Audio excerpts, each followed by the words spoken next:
When Senator JD Vance took a cheap shot at urban poverty, he never expected Representative Jasmine Crockett to hit back with a truth so brutal it left the entire hearing room in stunned silence. The moment Senator Vance smirked and asked, "Why? Reward failure." He had no idea Jasmine Crockett was about to dismantle him with receipts, raw testimony, and a single photo that would expose the hypocrisy of an entire political system. The hearing chamber was silent, but it wasn't calm. The kind of silence that hangs thick in the air right before lightning strikes. Mahogany desks, brass nameplates, the constant hum of recording devices. It all looked official, respectable. But Representative Jasmine Crockett had been in too. Many rooms like this to be fooled. Respectability was just a costume. This wasn't about housing reform. It was about who gets to define failure, and who always gets blamed for it. From her seat, she could feel JD Vance's gaze on her like a heat lamp. He sat with one leg crossed over the other, jacket unbuttoned, confidence oozing like cheap cologne. There was something about the way he lounged, not relaxed, but entitled, like a man who had never once had to justify his comfort. Jasmine didn't fidget. She didn't flip nervously through papers. Every move she made was deliberate. She had spent the red eye from Dallas reviewing testimony, statistics, names. Not just data, stories. Stories like that of Tony, who'd been evicted for being 48 hours late on rent, and Miss Leona, who rationed her insulin and prayed her heart wouldn't give out at night. And she wasn't just thinking about them. She felt them. Each one a stone in her chest. Then Vance leaned forward, voice dripping with faux concern. "You advocate for more federal funding in cities like Dallas," he said, his tone laced with that smug Midwestern paternalism.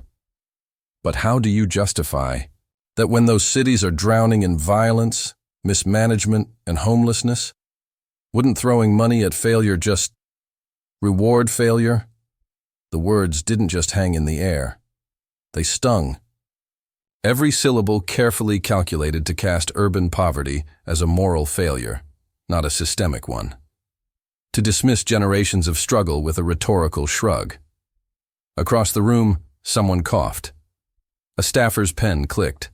A CNN reporter subtly tilted their camera. Crockett didn't respond immediately. She just reached for her water bottle, took a slow sip, and placed it back down. Click. She looked up at him. "Senator," she said, her voice like silk pulled taut over steel. "I'm glad." "You asked?" Because what was about to happen wasn't a debate. It was an unmasking, a reckoning decades in the making, and Jasmine Crockett had just loaded the first round. The hearing room wasn't prepared, not for this. Not for a woman in electric blue, eyes steady, voice unwavering, pulling no punches in a place where truth usually came diluted. Jasmine Crockett had spent her whole life walking into rooms where people expected her to be angry, loud, out of place. So she mastered the power of silence, of patience, of precision.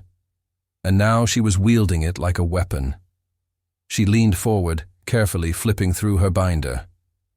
Each page was a reminder that she came prepared not just to respond, but to confront. "You call it mismanagement," she began.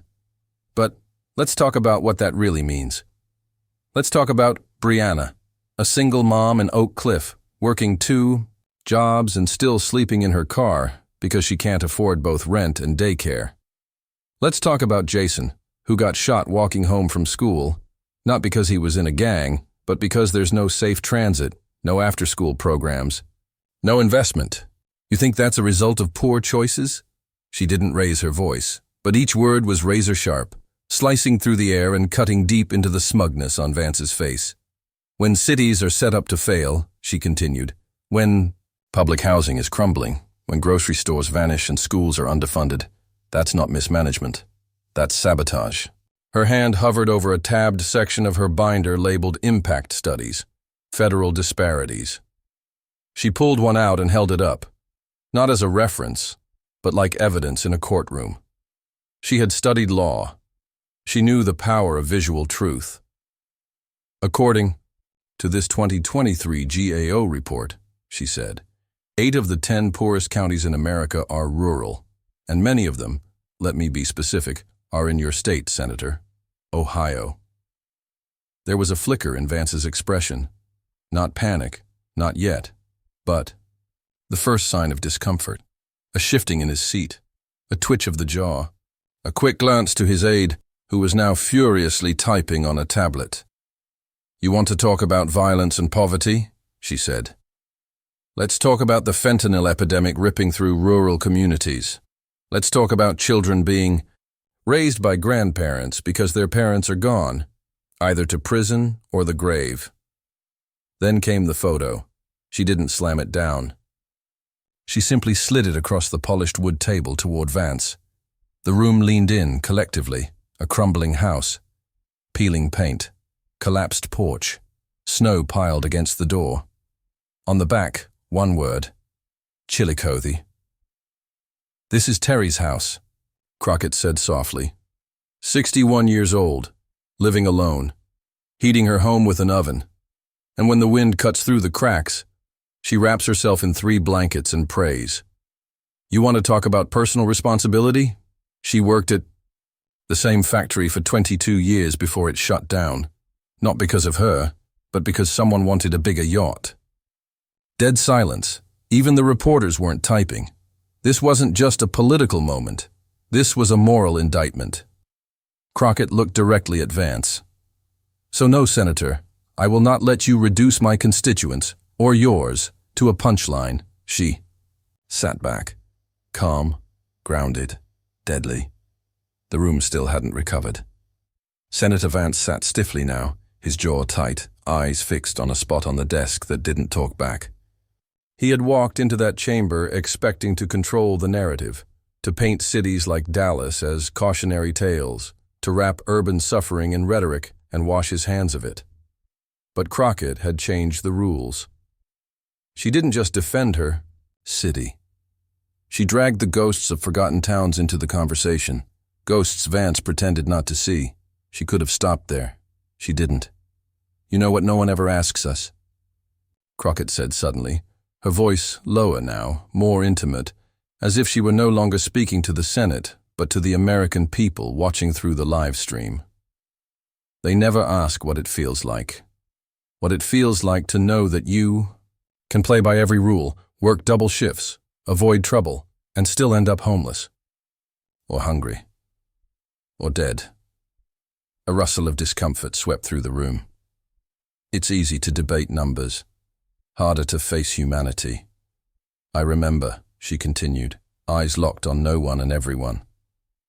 "I remember being 13 and coming home from school to see all our stuff out on the sidewalk. Evicted, just like that. My little brother thought we were moving to a better house.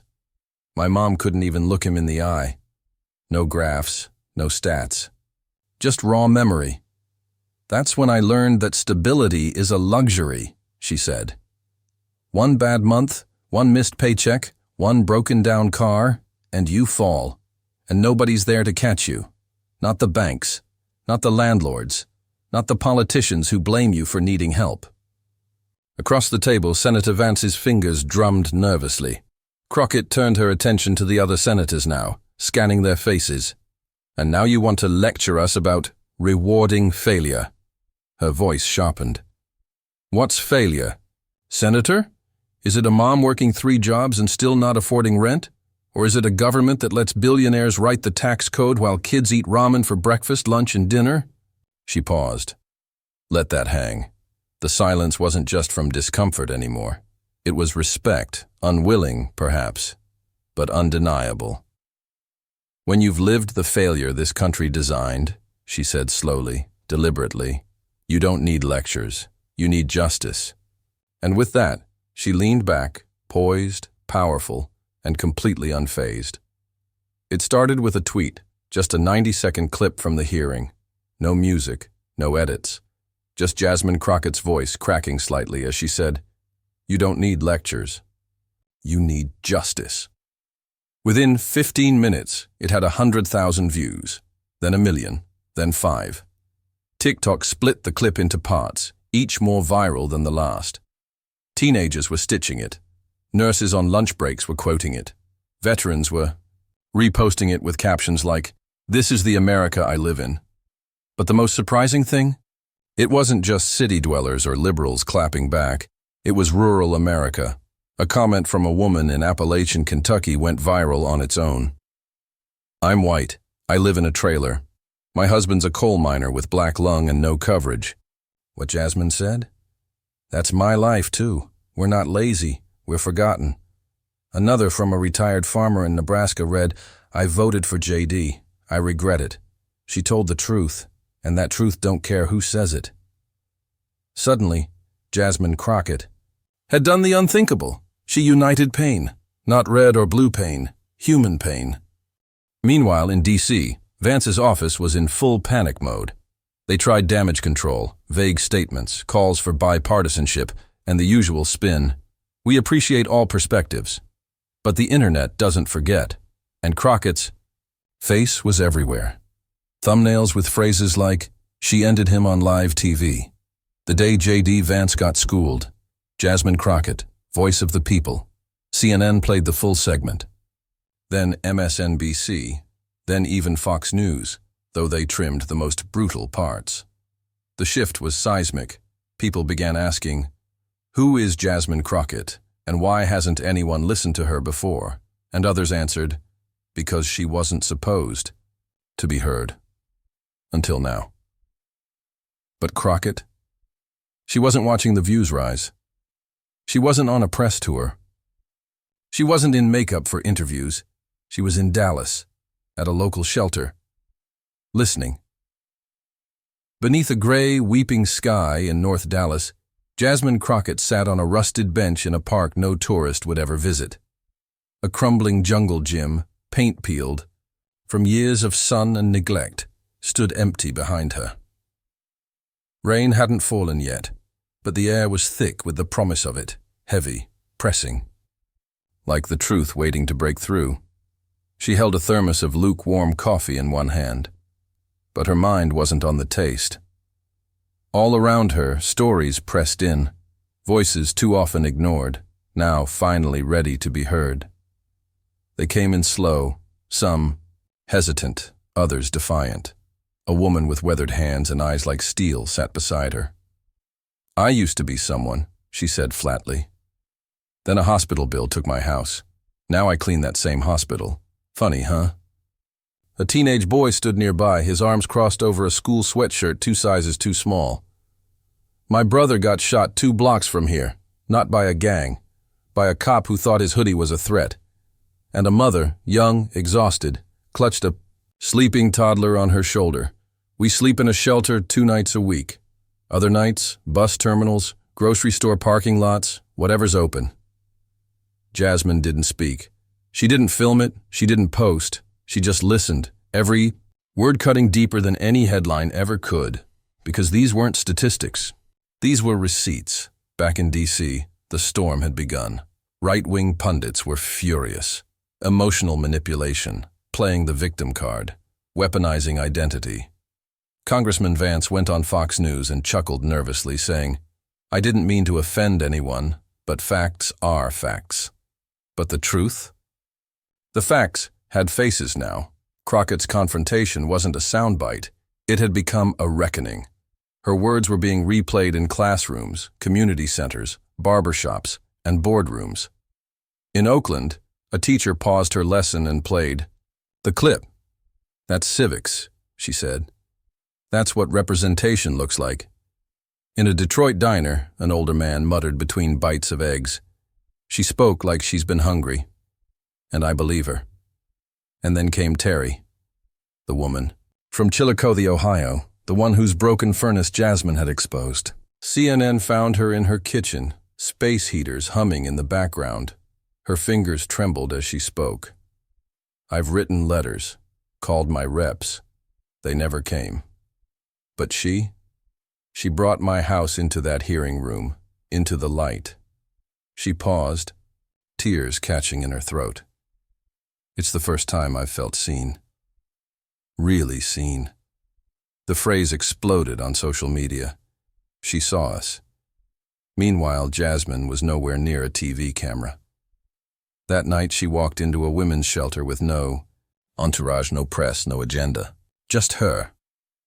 A congresswoman in jeans and a hoodie, sitting in folding chairs, eating donated chili, listening. A young girl, maybe 9, watched her closely.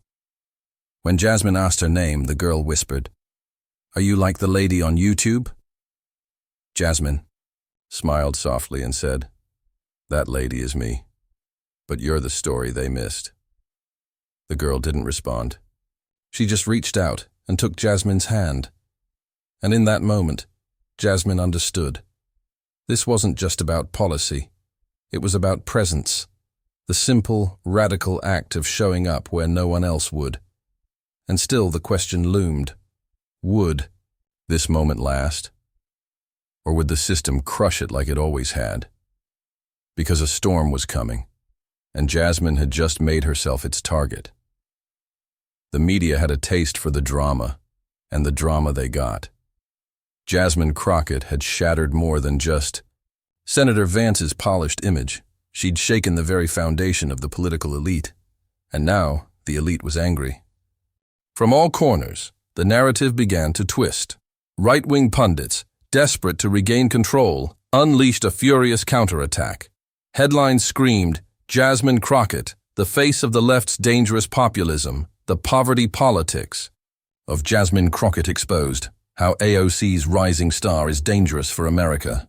But it wasn't just in the media. The attack was personal. It was a targeted, coordinated strike aimed at dismantling her credibility. The powerful political donors began to pull back their support. Fundraising events that once promised millions were now ghosted. Politicians, in her own party, afraid of the backlash, quietly distanced themselves. Senator Vance took to the Senate floor, his voice cold with veiled anger. "I respect Representative Crockett," he began, trying to maintain composure. "But her narrative is built on emotion, not fact. The people of this country deserve solutions, not speeches. It's time we focus on results, not divisive rhetoric." But Crockett knew what was happening. This was a carefully orchestrated campaign to make her pay for disrupting the system. They wanted to break her, but the truth was, they had underestimated her resolve. The days that followed were a blur of whispered threats, closed-door meetings, and coordinated attacks from every side. Jasmine's social media was flooded with hate messages, veiled threats, and disinformation campaigns. Her team's phones rang off the hook with calls from anonymous numbers, most of them silent, some of them explicit in their intentions. "Shut up, or we'll shut you up." Yet every morning, she woke up. Every morning, she showed up. When the corporate-backed super PACs launched a barrage of ads designed to smear her as an unfit representative for the people she represented, Jasmine didn't blink. She posted a video of herself in her office, standing tall, her face set with unyielding determination. "I know they want to shut me down, but they're going to have to do a hell of a lot more than throw a few dirty tricks my way. You want to stop me? Show up. Do something real, not just play politics." Her words cut through the noise. Her courage became contagious. Meanwhile, on the ground, the response from the public was undeniable. In Texas, in Ohio, in urban centers and rural towns alike, people rallied around her. They felt the sting of the same system that had failed them, and they recognized Jasmine's fight as their own. The rallies were no longer just for political ideologies. They were for survival. They were for those who had no voice, those who lived on the edges of the system, the ones who, until now, had been abandoned.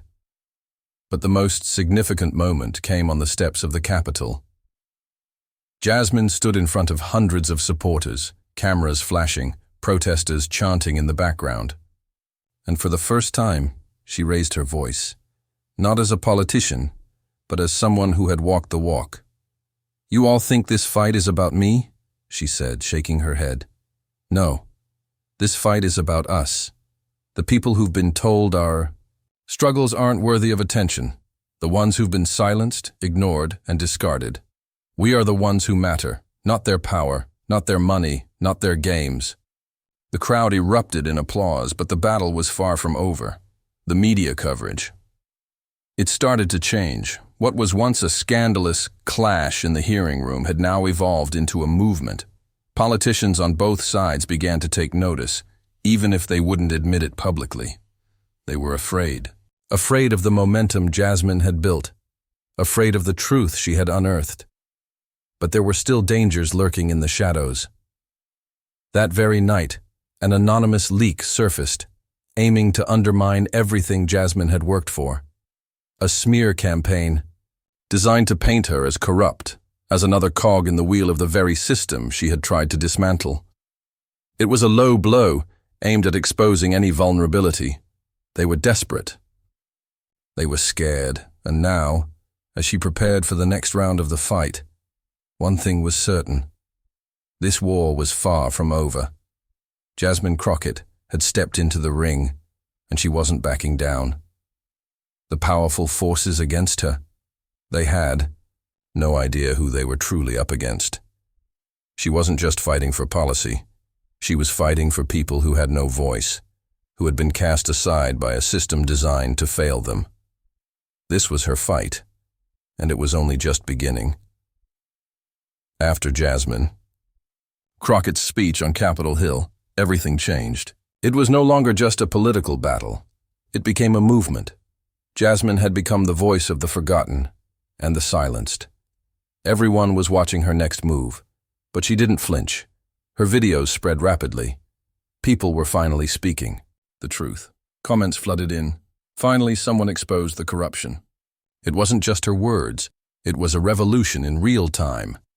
But with victory came betrayal. Some media outlets accused Jasmine of corruption. It was part of the game the system had set.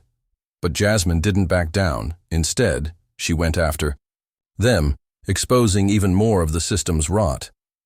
Jasmine hit back hard during a press conference. She called out the real corruption. "You can call me a crook, but let's talk about the real thieves who are running this system." The world took notice. There was no turning back now. She showed a photo, a childhood photo of her family's eviction. "This is the photo that shaped who I am. The hardships they ignored. We lived them." In that moment, everything shifted. People were confronted with the truth. The struggle was real, and it was personal. Within days, Jasmine's voice shook Capitol Hill. Now it wasn't just politics. Revolution was the topic. People were finally speaking out, demanding change. Jasmine Crockett had shaken the system and ignited the call for accountability. The power was now with the people. Jasmine's fight might have opened the doors to a new era. It wasn't just about one woman. It was the collective desire for change that the system could no longer ignore.